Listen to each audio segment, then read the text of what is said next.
बिस्मिल्लाहिर्रहमानिर्रहीम। अस्सलामु अलैकुम। मैं हूं मुदस्सर शाही एडवोकेट और आप देख रहे हैं हमारा यूट्यूब चैनल लीगल इश्यूज़। आज हम बात करेंगे कत्ल के बारे में कि कत्ल की कितनी अक़साम है। पीपीसी के अंदर कत्ल की 4 अक़साम है, 4 तरीके से किसी बंदे को कत्ल किया जा सकता है। अब ये 4 अक़साम जो हैं कौन कौन सी हैं? सबसे पहले कत्ल अम्द कि इंटेंशनल मर्डर, सोच समझ के प्लानिंग करके किसी बंदे को मारना चाहता है, उसने मार दिया, ये जनाब कत्ल अम्द। एक है कत्ल शबीह अम्द, दूसरा है, तीसरा है इसमें कत्ल ख़ता, चौथा है इसमें कत्ल बिस्सबब। तो इनके ऊपर थोड़ा सा गुफ्तगू कर लेते हैं जल्दी से कि कौन कौन से सेक्शन डील करते हैं, इनकी सज़ा क्या है। अगर हम सबसे पहले सबसे ज़्यादा मशहूर है वो कत्ल अम्द ही है।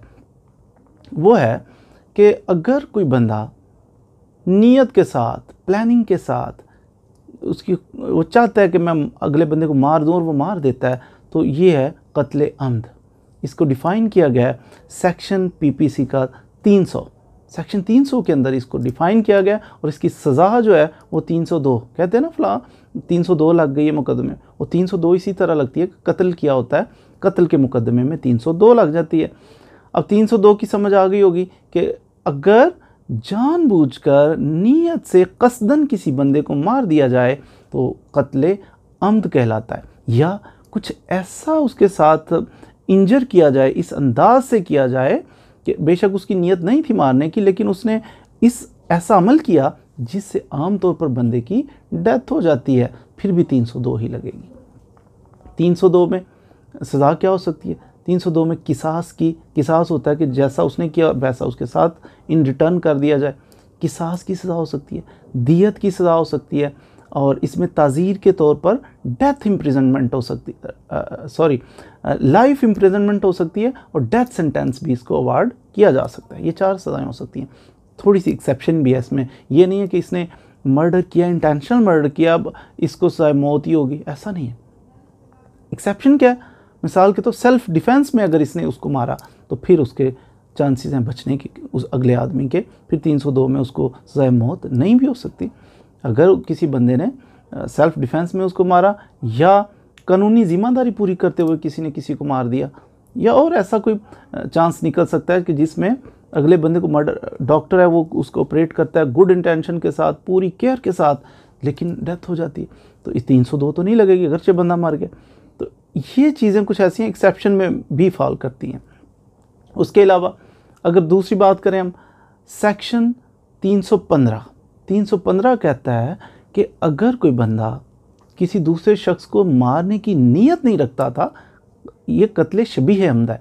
कत्ल अम्द में उसकी नीयत थी मारने की, अब शबीह अम्द में उसकी नीयत नहीं है उसको मारने की, लेकिन शदीद ज़ख्मी किया इसने, उसको ज़ख्मी करना चाह रहा था, लेकिन उसकी डेथ हो गई।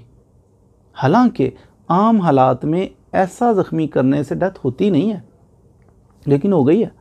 इसको कहते हैं कत्ल शबीह अम्द। इसकी सज़ा 316 के अंदर डिफ़ाइन इसकी सज़ा बताई गई है। इसकी सज़ा है दियत या फिर लाइफ इम्प्रिजनमेंट। इस बंदे को अवार्ड की जा सकती है, नीयत नहीं थी लेकिन हो गया। मसलन किसी बंदे ने पकड़ा किसी को और उसे जनाब पकड़ के कोई स्टिक मार दी उसके सर में। अब स्टिक मारने से मरता तो नहीं है नॉर्मली, लेकिन मर गया। इसकी नीयत नहीं थी मारने की, लेकिन इत्तफाकन मर गया। टांग पे गोली मार दी, एक्सेसिव ब्लीडिंग हो गई, तो वो जनाब बंदा मर गया। अब टांग पे गोली मारने के लिए तो मारनी थी तो सीधा मारता ना, ताकि वो इसकी नीयत मारने की नहीं थी, इसने टांग पे गोली मारी तो, लेकिन ब्लीडिंग इतनी हो गई कि वो बंदा मर गया। इस सूरत में फिर इसे कहते हैं कत्ल शबीह अम्द। 316 उसमें इसको दियत या लाइफ इम्प्रिजनमेंट की सज़ा हो सकती है। अब चलते हैं कत्ल ख़ता। कत्ल ख़ता में इसकी मारने की नीयत नहीं थी, ये उसको मारना नहीं चाह रहा था, ज़ख्मी भी नहीं करना चाह रहा था, लेकिन कोई फैक्ट की गलती से या इसके एक्ट की गलती से वो बंदा मर गया। अब इस सूरत में इसको सज़ा हो सकती है। अगर तो इसने नेग्लिजेंस की वजह से मरा है तो इसको जनाब 5 साल तक कैद की सज़ा हो सकती है। और अगर इसकी रैश ड्राइविंग करने की वजह से बंदा मर गया तो इसको 10 साल तक सज़ा हो सकती है। इसलिए रैश ड्राइविंग कर रहा है, रैश ड्राइविंग का मतलब ये नहीं कि बहुत तेज़ ड्राइविंग, रैश ड्राइविंग का मतलब ये है कि अगरचे वो स्लो भी हो सकता है, लेकिन साथ फ़ोन सुन रहा था, साथ कुछ और कर रहा था ऐसा फेल कि जो ड्राइविंग के दौरान नहीं करना चाहिए। ऐसी सूरत में फिर ये बंदा लीगली ड्राइव कर रहा है, इसके पास लाइसेंस भी है, सब कुछ है, ये बड़े अच्छे तरीके से, लेकिन साथ कुछ ऐसा उसने काम कर दिया कि जो नहीं करना चाहिए था।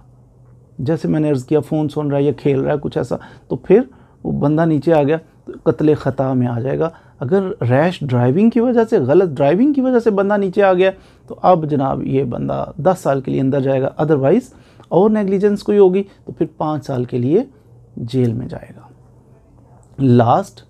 लास्ट इसमें है कत्ले बिसबब। अब कत्ले बिसबब में भी ये बंदा इंटेंशनली अगले बंदे को मर्डर नहीं करता, लेकिन जो फेल ये कर रहा था, जो काम कर रहा था, वो गैर कानूनी था। गैर कानूनी काम करते हुए फिर जैसे लाइसेंस के बगैर ये ड्राइव कर रहा था, गैर कानूनी है।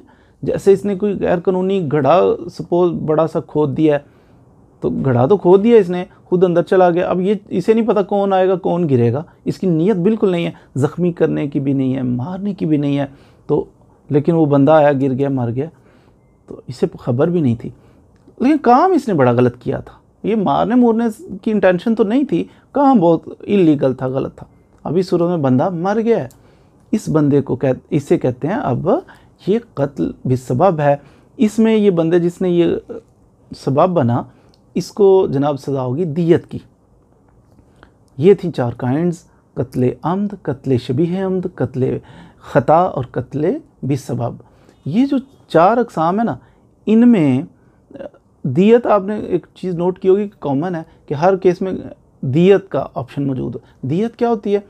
इसको कहते हैं ब्लड शेड मनी, कि ब्लड मनी भी कहते हैं। अब ब्लड मनी जो है इसकी फ़िक्स है, इस्लाम में इस्लामिक सज़ा है, इसमें फ़िक्स है अमाउंट के 30,630 ग्राम चांदी। 30,630 ग्राम चांदी की जितनी वैल्यू हो, उतनी वैल्यू आपने वो जो मरने वाला है उसके लीगल एयर्स को देनी है। इसको कहते हैं दियत मनी। हर साल वो चांदी की कीमत ऊपर नीचे होती है, तो सरकारी तौर पर दियत की वैल्यू भी फ़िक्स की जाती है। नाउ डेज़ जो चल रही है वो है 23,20,202, ये दियत की आजकल चल रही है। उम्मीद है कि आपने आज कत्ल की जो 4 अक़साम है पीपीसी के अंदर बताई गई हैं, उनके बारे में ज़रूर कुछ ना कुछ सीखा होगा। मज़ीद वीडियोज़ के लिए हमारे साथ रहिए और कमेंट करके बताइए कि आपको ये वीडियो कैसी लगी। Thank you very much.